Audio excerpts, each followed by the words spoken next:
In this video lesson, let us continue to understand few more chemical properties of carboxylic acids. Here, let us discuss the acidic strength of carboxylic acids. We learned from the reactions of carboxylic acid with metals and alkalis like sodium hydroxide and sodium bicarbonate that carboxylic acid behaves as a fairly strong acid. It even shows reactions which are not shown by the alcohols or even the phenols. Phenols and carboxylic acid differ in being that carboxylic acid is having the ability to liberate carbon dioxide gas free when treated with the compounds of carbonates and bicarbonates. So in continuation with the acidic property or acidic strength of the carboxylic acid, let us understand this particular reaction. Carboxylic acid, this RCOOH, when dissolved in water, this carboxylic acid, when dissolved in water, it results, this H of carboxylic acid combines with water, resulting in the formation of an hydronium ion, and the carboxylate ion will be undergoing resonance to form a resonance stabilized structure. Now look at this reaction. Now what happens here? Once the H plus from the carboxylic acid goes out, now this portion will be remaining as the carboxylate ion, that is RCOOH. When it undergoes ionization in water, it forms H plus ion and RCOO minus ion, the carboxylate ion and the proton. This proton thus formed will be taken up by the H2O water, resulting in the formation of hydronium ion and then this carboxylate ion. The carboxylate ion will undergo resonance and shows two resonating structures. See what happens now. The negative charge on the oxygen of the carboxylate ion, when it tries to make a shift here, parallelly what happens? One bond which was existing now between the carbon and oxygen gets shifted more towards oxygen in order to accommodate the new coming electrons.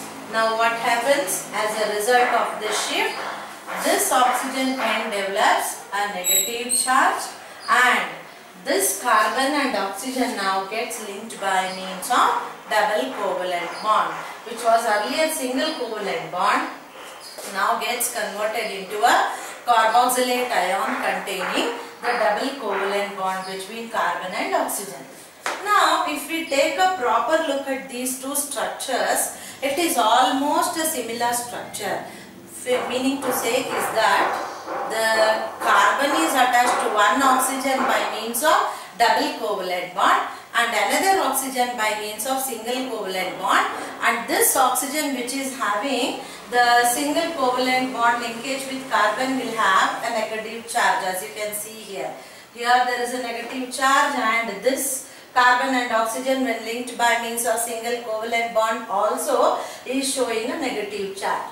So what are these? These are resonating structures of carboxylic acid. These are the resonating structures of carboxylate ion, to be more specific. Now what happens? Because these two structures are almost alike, the product is written as the resonance hybrid. This is how we have the resonance hybrid, wherein we write this carbon is linked with oxygen by single covalent bond with dark line, because the pi electron cloud goes on shifting between the two oxygen atoms it is shown with a dotted line. So the product thus obtained is a resonance hybrid and it's a carboxylate ion. Now this is a bond that is left open for binding with any other constituents when they undergo any reaction. Now let us write the equilibrium constant for this particular reaction applying law of mass action. This is equilibrium constant. Let us apply law of mass action for this particular reversible reaction. Now what happened? Products to be written above, reactants should be written below. So now let me write this. It is equal to molar concentration of hydronium ion into molar concentration of the carboxylate ion divided by the molar concentration of the carboxylic acid RCOOH into molar concentration of water. Now because water will be always taken in larger quantity, let us combine water with the equilibrium constant. Then we get another constant which we call it as Ka. Ka is dissociation constant of an acid. About Ka you would have learned in your class 11. Okay, so what is Ka? Ka is dissociation constant of an acid. This is equal to equilibrium constant into molar concentration of water. So if I remove water, then what is that we are left with in this particular expression? We are left with molar concentration of hydronium ion H3O plus into molar concentration of carboxylate ion RCOO minus divided by molar concentration of carboxylic acid under consideration. So what is Ka? Ka is dissociation constant of an acid, and what is this Keq? It is equilibrium constant. Okay. Now based on the value of Ka, we will be able to determine the strength of an acid. How is this possible? Higher the value of Ka, higher the value of Ka, stronger the acid. Remember this, dear students. Higher the value of Ka, stronger the acid. Now vice versa is also true. Lesser the value of Ka, weaker the acid. Now instead of Ka, we can also determine the strength of an acid by pKa value. Excuse me. What is pKa? pKa is nothing but negative logarithm to base 10 of molar concentration of Ka. So what is pKa? pKa is defined as the negative logarithm to base 10 of molar concentration of Ka. And what is Ka? Ka is dissociation constant of an acid. Now, how to determine the strength of an acid based on the value of pKa? Here, pKa will be exactly opposite in its determination with compared to the value of Ka. Lesser the value of pKa, lesser the value of pKa, stronger the acid.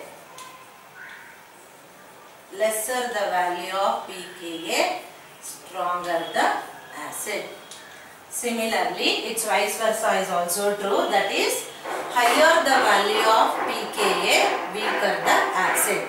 So, if we see the pKa value of an acid, we will be able to determine whether the given acid is a strong acid or a weak acid. If the pKa value for any particular acid is lesser than 1, then they are all considered to be fairly strong acids.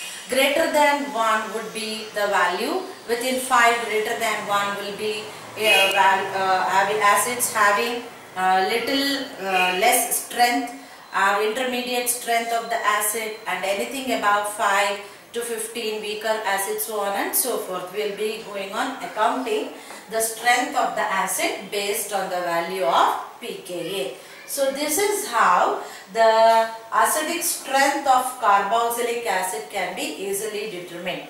However, the details obtained to us gives or reveals a very clear information that carboxylic acids are fairly strong acids when compared with phenols and alcohols. That can be easily understood by their value of Ka or pKa. The next video, let us learn about the pKa values of few commonly used carboxylic acids.